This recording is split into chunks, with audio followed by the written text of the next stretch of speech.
नमस्कार दोस्तों। मैं हूं अनाया और आप सुन रहे हैं दस्तक अनाया के साथ। अगर आप पहली बार इस चैनल पर आए हैं तो कहानी को सुनने के बाद बेल आइकन को प्रेस करके चैनल को सब्सक्राइब करना ना भूलें, क्योंकि आपके ऐसा करने से अगली कहानी की दस्तक सबसे पहले आपके दरवाजे पर होगी। और मैं इसी तरह आपके लिए डरावनी और रोमांचक कहानियां लाती रहूंगी। और कहानी को लाइक और शेयर ज़रूर करें। कहानी को सुनने के बाद कमेंट करके मुझे ज़रूर बताएं कि आपको आज की कहानी कैसी लगी। और अगर आपका कोई पर्सनल एक्सपीरियंस है तो उसे मेरे साथ ज़रूर शेयर करें। तो चलिए समय को और बर्बाद न करते हुए कहानी को शुरू करती हूँ।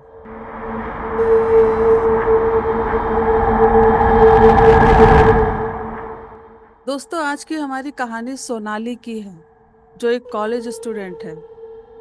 कोटा के एक इंजीनियरिंग कॉलेज में सोनाली का आज पहला दिन था। सांवला रंग, आंखों पर मोटा सा चश्मा, लेकिन उन्हीं आंखों में बड़े बड़े सपने और उन सपनों को पूरा करने के विश्वास की चमक साफ दिखती थी। लेकिन पहले ही दिन सभी ने उसके लुक पर उसे बहुत बुली किया। और क्योंकि अंजलि के कपड़े पहनने का तरीका बहुत सिंपल था, तो उसे बहन जी बोलकर सभी ने उसे बहुत चिढ़ाया। जैसे हर क्लास में कुछ ऐसे स्टूडेंट्स होते हैं जो इन कामों में सबसे आगे रहते हैं, इसी तरह सोनाली की क्लास में भी रोहित, अमित, राहुल और सोनल का ग्रुप था, जो हर नए स्टूडेंट का मजाक उड़ाने में लगा रहता था। कभी कभी उनका मजाक इतना ज्यादा हो जाता था कि उसे सहन कर पाना मुश्किल हो जाता। लेकिन क्लास में किसी दूसरे स्टूडेंट की हिम्मत नहीं होती थी कि उन्हें रोकने की कोशिश करे या उनके खिलाफ कंप्लेन भी कर सके। आज उनका शिकार सोनाली थी, जिसके चश्मे, सांवले रंग और कपड़ों को देखकर सब उसे चश्मिश और बहनजी बोलकर उसका मजाक उड़ाने लगे। क्लास में चारों सोनाली का मजाक उड़ा रहे थे और वो सहमी हुई सी चुपचाप रोती जा रही थी। लेकिन दूसरे स्टूडेंट सिर्फ सोनाली को देखे जा रहे थे। किसी में उन चारों से भिड़ने की हिम्मत तक नहीं थी। सोनाली के साथ ये पहली बार नहीं हो रहा था। उसे अपने रंग की वजह से हर जगह शर्मिंदा होना पड़ता था, चाहे वो अपने परिवार के किसी फंक्शन में हो, चाहे स्कूल में। लेकिन आज उसके लिए ये सब बर्दाश्त करना मुश्किल हो रहा था। लेकिन वो करती भी क्या। इसी तरह कई दिन बीत गए। हर रोज सोनाली के साथ यही व्यवहार होता। सभी उसे चिढ़ाते, परेशान करते, और सोनाली ये सब चुपचाप झेलती जा रही थी। कुछ ही दिन बीते थे। सोनाली की क्लास में एक नए लड़के का एडमिशन होता है, जिसका नाम ध्रुव था। ध्रुव देखने में एकदम मॉडल की तरह लगता था और वो पढ़ाई में भी बहुत अच्छा था। ध्रुव की क्लास में आने पर उन चारों ने ध्रुव को भी परेशान करने की कोशिश की, लेकिन ध्रुव के आत्मविश्वास के आगे उन चारों की एक भी ना चली। ध्रुव शहर के एक बड़े बिजनेसमैन का बेटा था, जो उस कॉलेज के ट्रस्टी भी थे। उन चारों का निशाना अब सिर्फ सोनाली थी, क्योंकि वो चुपचाप उन्हें सुनती रहती, रोती और फिर चुपचाप वहां से चली जाती। अब हालत इतनी बिगड़ गई थी कि उन चारों को सोनाली को परेशान करने में मजा आने लगा था। वो हमेशा डरी हुई रहती, लेकिन वो कर भी क्या सकती थी। लेकिन एक दिन तो उन चारों ने हद पार कर दी। हमेशा की तरह सोनाली क्लास के बाद लाइब्रेरी गई। लाइब्रेरी में उस दिन सोनाली अकेली थी। चारों सोनाली को अकेला देख फिर उसे परेशान करने का मौका खोना नहीं चाहते थे।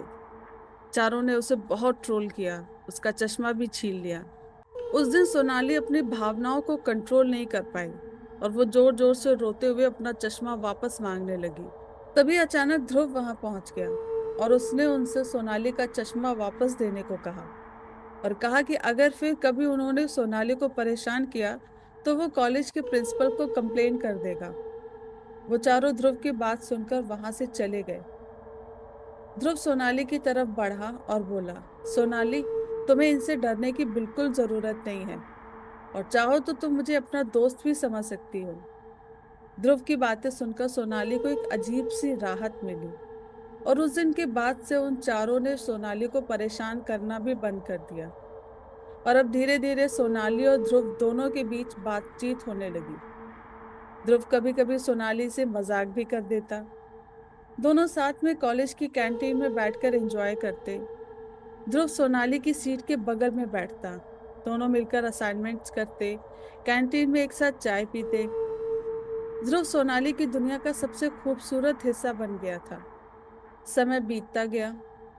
धीरे धीरे दोनों की दोस्ती गहरी होती गई। सोनाली मन ही मन ध्रुव को पसंद करने लगी थी, और सोनाली को कब ध्रुव से प्यार होता चला गया उसे पता ही नहीं चला, और कब ध्रुव उसकी आदत बन गया। वो ध्रुव को देखकर हमेशा यही सोचती, काश ध्रुव भी मेरे लिए वही महसूस करे जो मैं उसके लिए करती हूँ। लेकिन सोनाली ये भी जानती थी कि ध्रुव उसे उस नजर से नहीं देखता। ध्रुव जैसा हैंडसम लड़का कभी उससे प्यार नहीं करेगा। लेकिन सोनाली ये जानकर भी मानना नहीं चाहती थी।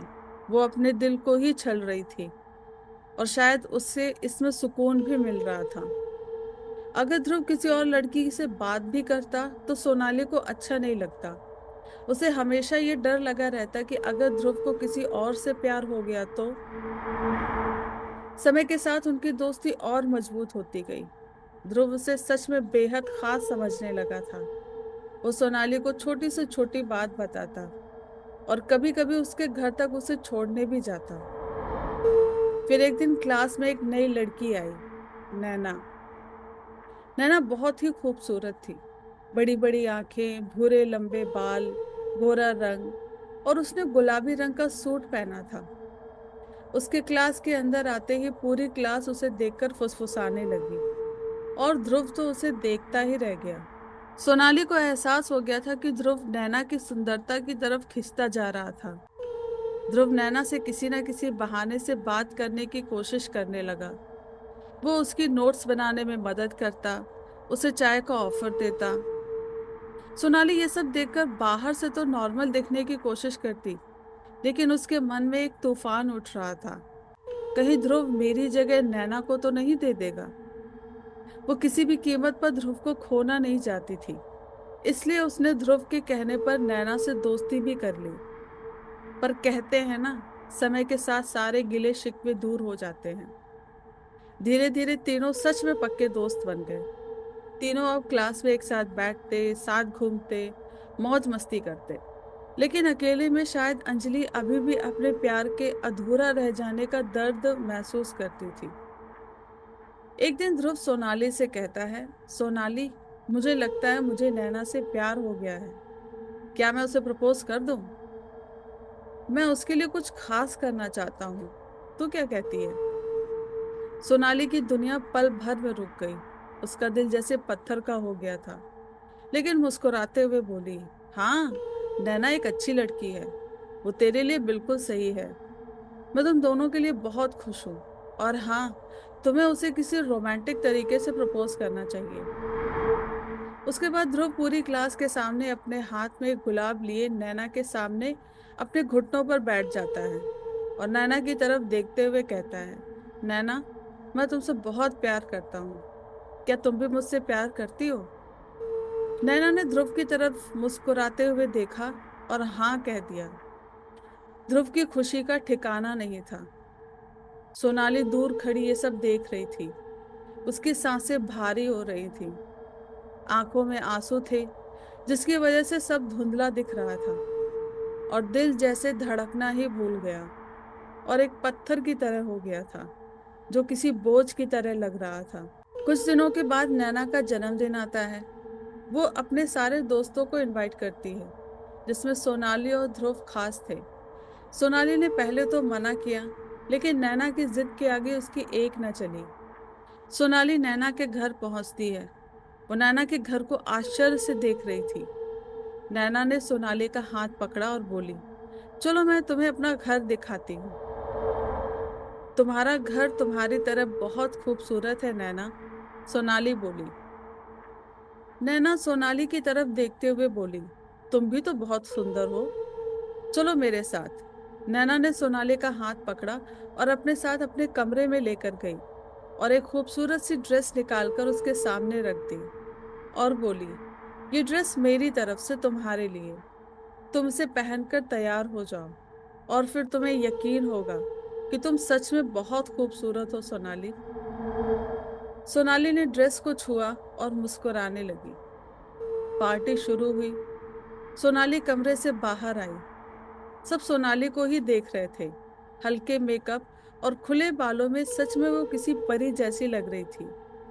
सारे दोस्त फुसफुसाने लगे, अरे सोनाली, इतनी सुंदर भी लग सकती है। सोनाली के होठों पर मुस्कान थी, लेकिन उसकी निगाहें सिर्फ ध्रुव को ही तलाश रही थी। और आखिरकार ध्रुव सामने आया। वो कुछ सेकंड तक उसे देखता रहा और फिर हल्की मुस्कान के साथ बोला, सोनाली, तुम आज सच में बहुत सुंदर लग रही हो। सोनाली का दिल अपने आप धड़क उठा। पर आगे जो ध्रुव ने कहा, उसने सोनाली के सोए हुए प्यार को एक झटके में फिर से जगा दिया। अगर मैं तुम्हें इस तरह पहले देखता तो शायद मुझे तुमसे ही प्यार हो जाता। ये सुनते ही सोनाली की सांसें रुक गई, आंखें फैल गईं। वो ध्रुव को देखती रह गई। उस रात पहली बार सोनाली ने ध्रुव के प्यार को महसूस किया।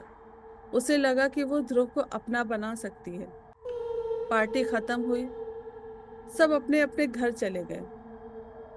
उस दिन के बाद से सोनाली खुद को नैना की जगह देखने लगी थी। सोनाली अब अलग अलग तरीके से ध्रुव को अपनी तरफ आकर्षित करने की कोशिश करने लगी। वो नैना की तरह सज कर कॉलेज आती, नैना की तरह बातें करती, लेकिन ध्रुव उसका मजाक बनाकर हंसने लगता। और शायद सोनाली के लिए ध्रुव की इसी व्यवहार ने उसके मन में नैना के लिए नफरत को और बढ़ा दिया। एक दिन कॉलेज में बायोकेमिस्ट्री की क्लास चल रही थी। सभी अपनी कॉपियों में नोट्स लिख रहे थे। नैना भी अपने नोट्स लिख रही थी। लेकिन अचानक उसका हाथ अपने आप रुक गया। उसे लगा जैसे कोई उसके कानों के पास गहरी गहरी सांसें ले रहा है। वो घबराते हुए इधर उधर देखने लगी। अचानक नैना चिल्लाने लगी, और जैसे ही उसकी नजर ध्रुव पर पड़ी, वो उससे दूर भागने लगी और हड़बड़ाहट में अपनी सीट से नीचे गिर पड़ी। वो डर से कांप रही थी और ध्रुव की तरफ देखते हुए बोली, मत मारो मुझे, प्लीज मत मारो। क्लास में एकदम सन्नाटा छा गया। ध्रुव ने झट से नैना को पकड़ने की कोशिश की, लेकिन उसने ध्रुव का हाथ झटक दिया और उसे मारने लगी। सोनाली नैना की तरफ दौड़ी, लेकिन तब तक नैना बेहोश हो चुकी थी।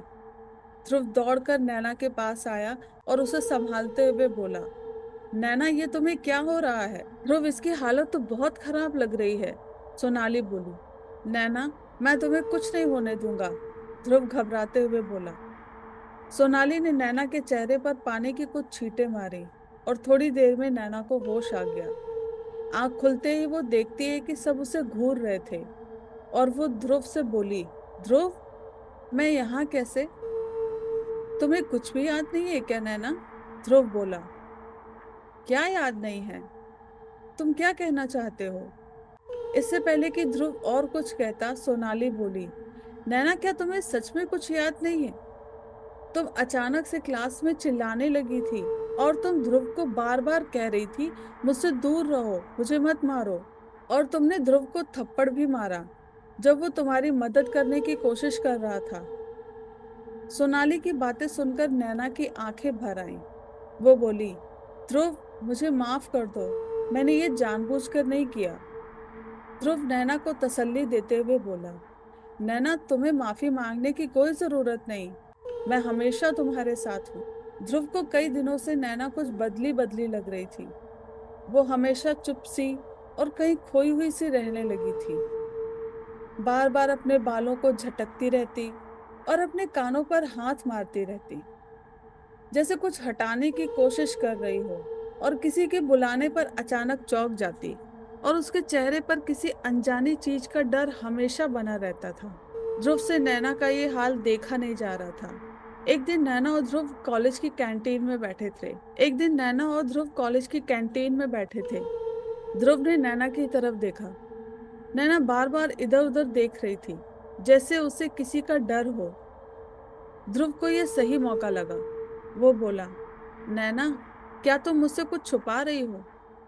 नैना चौंकते हुए बोली, नहीं तो।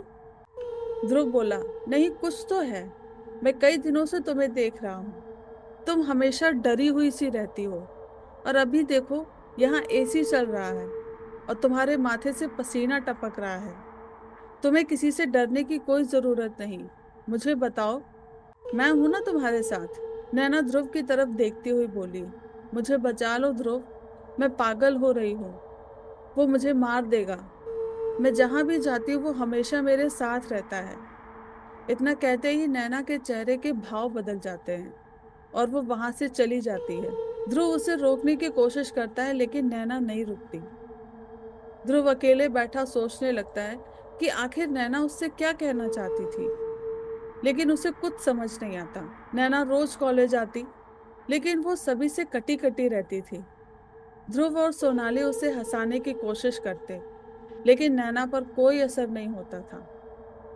ध्रुव और सोनाली पुरानी यादें ताजा करने के लिए उसे कैंटीन लेकर जाते हैं। ध्रुव बोला, यार मुझे तो बहुत तेज भूख लगी है, तुम लोग बैठो, मैं कुछ खाने के लिए लेकर आता हूँ। सोनाली की नजर नैना पर पड़ती है। वो महसूस करती है कि नैना कुछ अजीब तरीके की हरकतें कर रही है। कभी वो अपने बालों को झटकती, कभी वो अपने कानों पर हाथ मारती और कुछ बुदबुदा रही थी, चुप रहो, चले जाओ यहाँ से। ऐसा लग रहा था जैसे वो किसी को भगा रही हो। और अचानक वो अपने पैरों को झटकने लगी और चिल्लाती हुई खड़ी हो गई और पागलों की तरह अपने हाथों से अपने शरीर को झाड़ने लगी, जैसे उस पर कीड़े रेंग रहे हो। सोनाली, मुझे बचाओ, इन्हें हटाओ, ये कीड़े मेरे शरीर को काट रहे हैं। और अपने सारे कपड़ों को उतारकर फेंक दिया। वो चीखती हुई अपने नाखूनों से अपने शरीर को खरोंच रही थी। कैंटीन में बैठे सारे स्टूडेंट्स आंखें फाड़े सिर्फ नैना को ही देख रहे थे। नैना पागलों की तरह पूरी कैंटीन में चीखती हुई इधर उधर भाग रही थी। उसके बाल बिखरे हुए थे। ध्रुव नैना को इस हालत में देखते ही उसके पास भागते हुए आया और नैना का दुपट्टा उठाकर उससे नैना के शरीर को ढक दिया। नैना को इस हालत में देखकर ध्रुव की आंखों में आंसू आ जाते हैं। वो नैना को संभालते हुए से कार में बिठाता है और वहां से चला जाता है। ध्रुव नैना के घर वालों को सारी बात बताता है जो कॉलेज में नैना के साथ हुआ था। नैना के घर वाले उसे शहर के अच्छे से अच्छे डॉक्टर को दिखाते हैं, लेकिन उसकी हालत में कोई भी सुधार नहीं होता। उल्टा उसकी हालत और भी खराब होती जा रही थी। ध्रुव को कुछ समझ नहीं आ रहा था कि आखिर वो क्या करे। ध्रुव को कुछ समझ नहीं आ रहा था कि वो क्या करे। कैंटीन वाली घटना ने जैसे ध्रुव को अंदर से तोड़ कर रख दिया था। ध्रुव पूरी रात नहीं सो पाया। वो बस अकेले बैठकर रोना चाहता था। तभी उसके मोबाइल की घंटी बजी। ध्रुव ने मोबाइल उठाकर देखा तो स्क्रीन में रोहान लिखकर आ रहा था। रोहान ध्रुव का बचपन का दोस्त था। ध्रुव को हेलो करते ही वहां से आवाज आई, अबे साले कहाँ है, दोस्तों को भूल ही गया। जैसे कि बचपन के दो दोस्त बात करते हैं। ध्रुव की उदास आवाज को सुनकर रोहान बोला, क्या बात है ध्रुव, तू किसी बात को लेकर परेशान है क्या? ध्रुव ने नैना के बारे में रोहान को सारी बात बताई। बोला, यार मुझे समझ नहीं आ रहा कि मैं क्या करूं। नैना की फैमिली ने उसे शहर के बड़े से बड़े डॉक्टर को दिखाया, लेकिन कोई फायदा नहीं। उसकी हालत ठीक होने के बजाय और भी बिगड़ती जा रही है। रोहान ने ध्रुव की सारी बात बड़े ध्यान से सुनी और फिर गहरी सांस लेते हुए बोला, यार मुझे गलत मत समझना, अगर नैना पर दवा का कोई असर नहीं हो रहा तो तू दूसरा रास्ता अपनाकर क्यों नहीं देखता? रोहान की बात सुनकर ध्रुव बोला, मैं समझा नहीं तू कहना क्या चाहता है। रोहान बोला, देख मुझे लगता है कि नैना को कोई बीमारी है ही नहीं, उस पर कोई काला साया है। देख ये कुछ नया नहीं है, अक्सर लोग जलन में या बदला लेने के लिए ऐसा काम करते हैं। मेरे चाचा पर भी किसी ने काला जादू किया था। पहले हम लोग भी यही समझते थे कि उन्हें कोई बीमारी है, और कोई भी डॉक्टर उनकी बीमारी पकड़ ही नहीं पाया, क्योंकि यार जब कोई बीमारी होगा तभी तो डॉक्टर कुछ कर पाएगा। इसी तरह मुझे लगता है कि नैना को कोई बीमारी नहीं है। मैं तो कहता हूँ तू नैना को किसी अच्छे पंडित जी को दिखा ले। ऐसा ना हो कि देर हो जाए और लापरवाही में उसकी जान चली जाए। और अगर ऐसा हुआ तो तू क्या खुद को कभी माफ कर पाएगा? ध्रुव बोला, लेकिन यार मैं तो किसी ऐसे इंसान को नहीं जानता जो मेरी मदद कर सके। इस पर रोहान बोला, देख अगर तू चाहे तो मैं तेरी मदद कर सकता हूँ। मैं तुझे उन गुरुजी के पास लेकर चलूंगा जिन्होंने मेरे चाचा को ठीक किया था। ठीक है, हम कल ही पंडित जी के पास चलेंगे।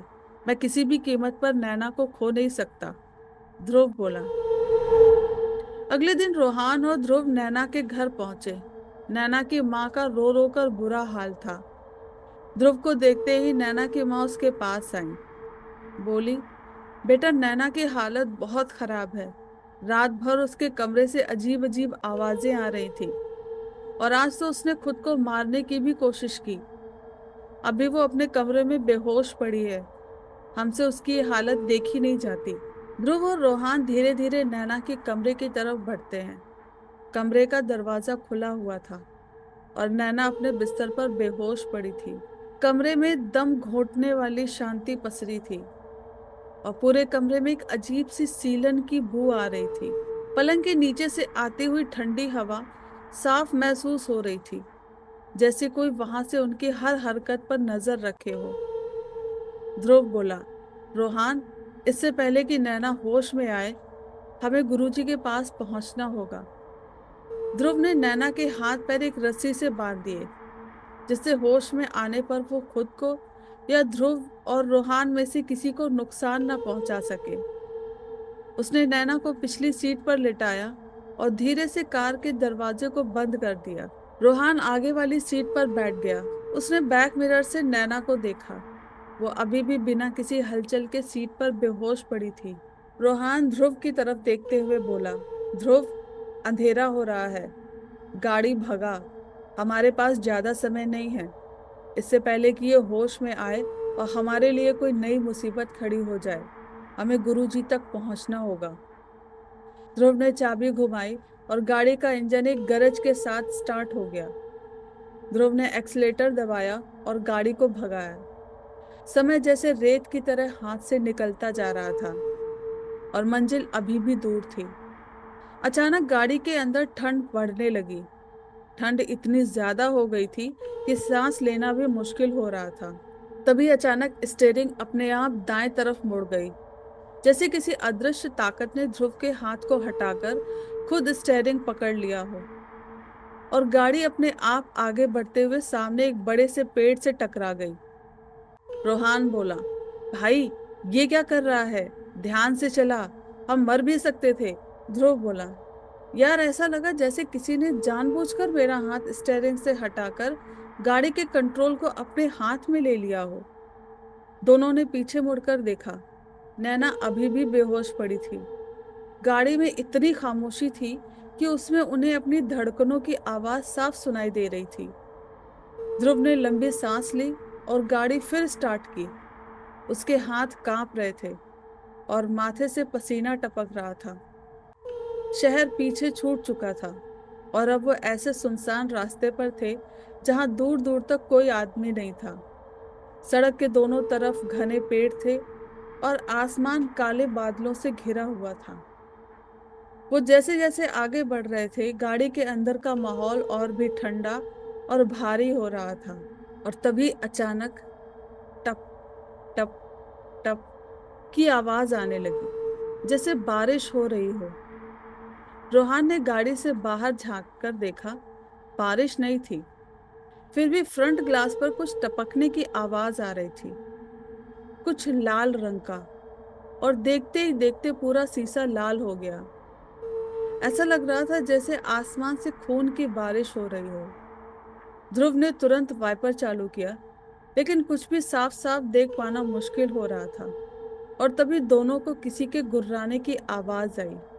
उनकी नजर जब नैना पर पड़ी तो देखा कि नैना एक डरावने तरीके से सांस ले रही थी और अचानक से उसने अपनी आंखें खोली।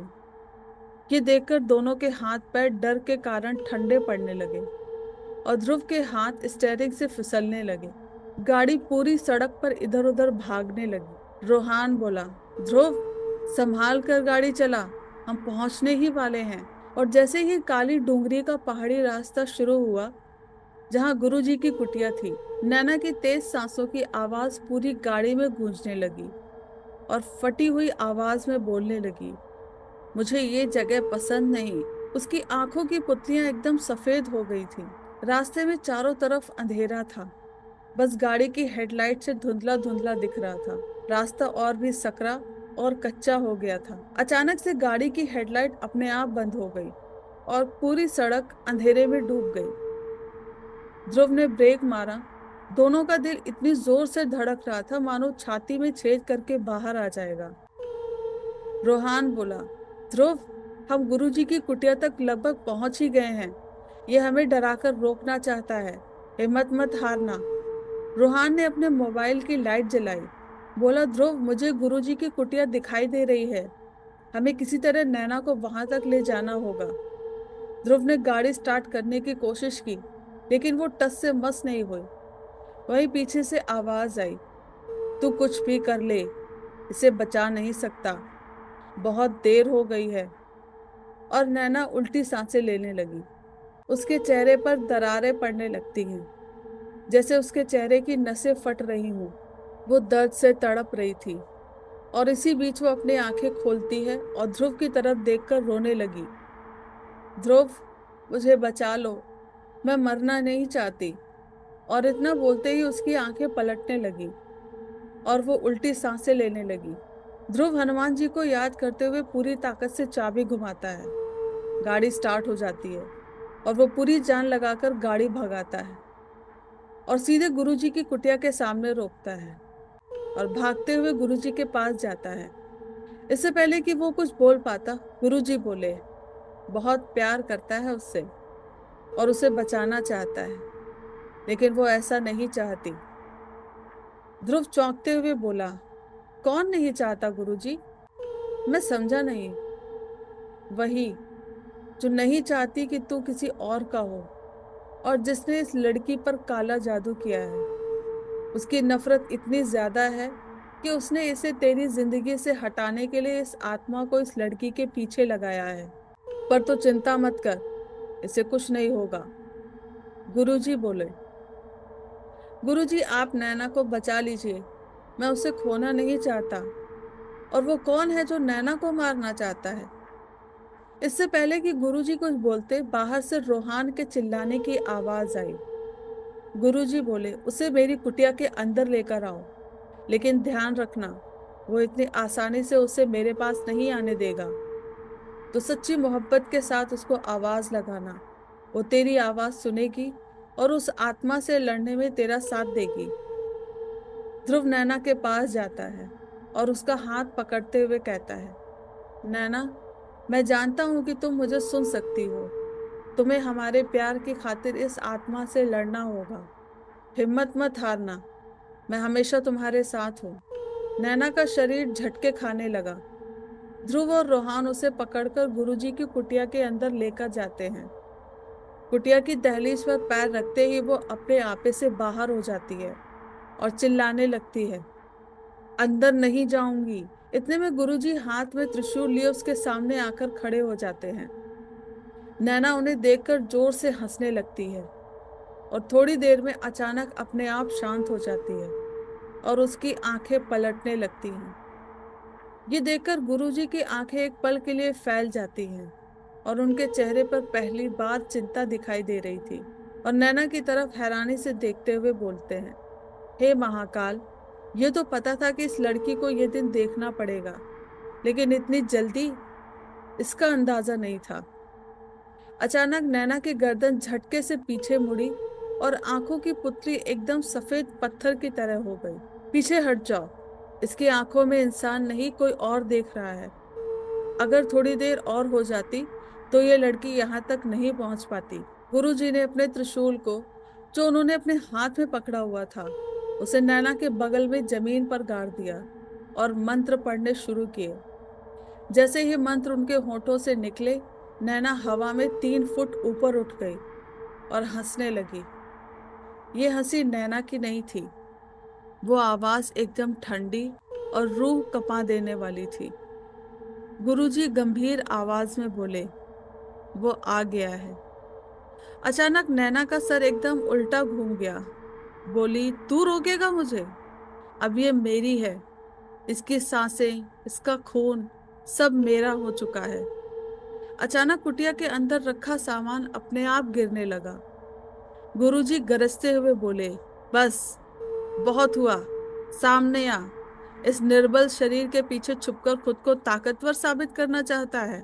और तभी पलक झपकते ही एक मोटी काली छाया नैना के शरीर से निकलकर गुरुजी के ठीक सामने हवा में मंडराने लगी।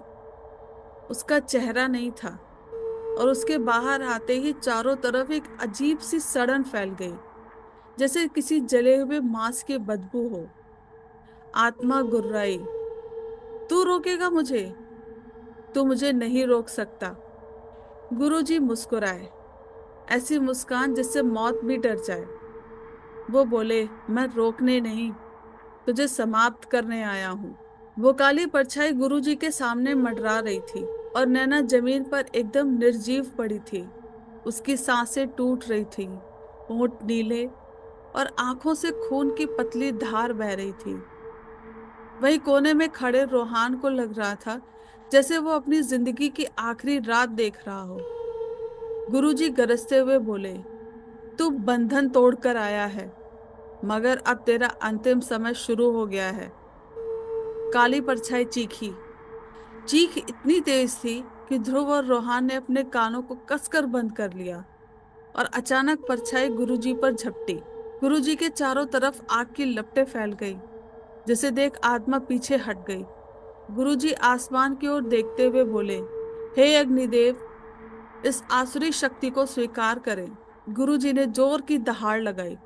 उन्होंने मंत्रों का उच्चारण शुरू किया। परछाई चीखने लगी, और देखते ही देखते पूरी कुटिया एक सड़ी हुई बदबू से भर गई। आत्मा जलते हुए नैना की तरफ भागी, लेकिन तभी गुरुजी ने त्रिशूल उठाया और आत्मा की तरफ फेंक दिया। त्रिशूल उस काली परछाई के आर पार हो गया, और एक जोरदार धमाका हुआ, और आत्मा गायब हो गई। धीरे धीरे कुटिया में शांति लौट आई। नैना की सांसें लौटने लगी, और वो धीरे धीरे होश में आने लगी। ध्रुव तुरंत नैना की तरफ भागा और उसकी तरफ देखते हुए बोला, नैना तुम ठीक हो? गुरुजी ध्रुव की तरफ देखते हुए बोले, अब वो सुरक्षित है, पर तुम लोगों को बताना होगा। ये काम किसी अनजानी आत्मा का नहीं था। इसे नैना के लिए ही बुलाया गया था। इस पर काला जादू किया गया था। गुरुजी ने नैना के चेहरे से बाल हटाए और बोले, इसके इस्तेमाल की हुई कोई भी वस्तु एक काम करने के लिए काफी है। रोहान बोला, लेकिन गुरुजी कौन करेगा ऐसा? गुरुजी धीरे से ध्रुव की आंखों में आंखें डालकर बोले, वो जिसे तुम दोस्त के रूप में देखते हो। ध्रुव की सांसें भारी होने लगी। नहीं नहीं गुरुजी, सोनाली कभी ऐसा नहीं कर सकती। वो तो हमारी दोस्त है।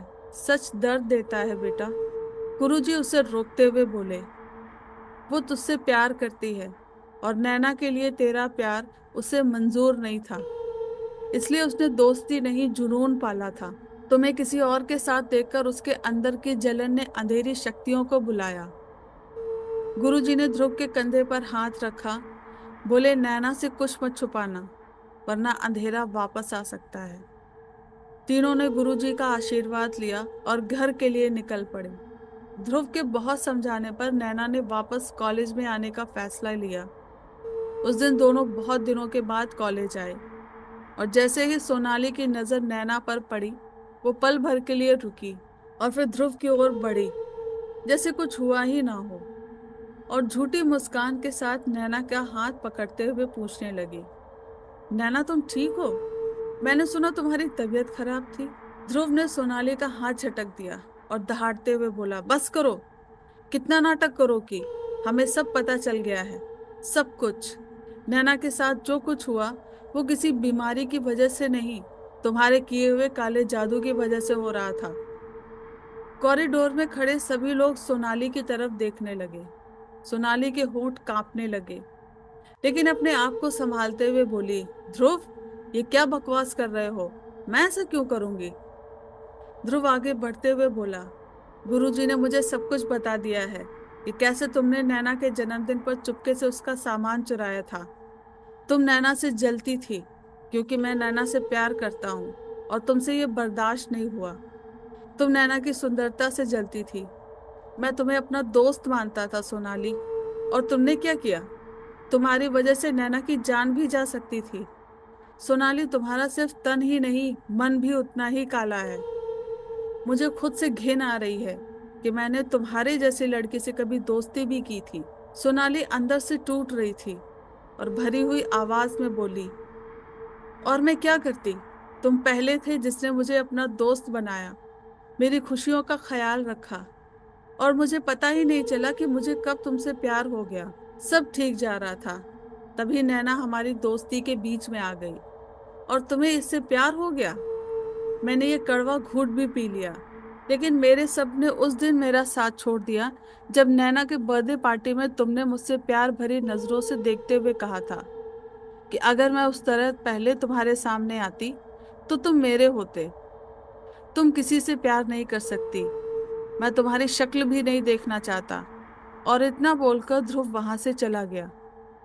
सोनाली वहीं खड़ी रोती रही। अगले दिन कॉलेज में न्यूज़ फैल गई, सोनाली ने आत्महत्या कर ली है। वो दिन ध्रुव के लिए बहुत भारी था। उसे समझ नहीं आ रहा था कि उसने सोनाली के साथ जो किया वो सही था या गलत। सोनाली का तरीका सही नहीं था, लेकिन उसका प्यार तो सच्चा था। और शायद ये गिल्ट ध्रुव को अपनी पूरी जिंदगी रहेगा।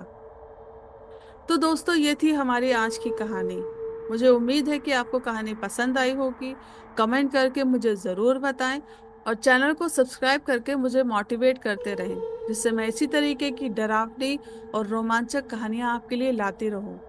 तो चलिए फिर मिलेंगे अगली दस्तक में अनाया के साथ।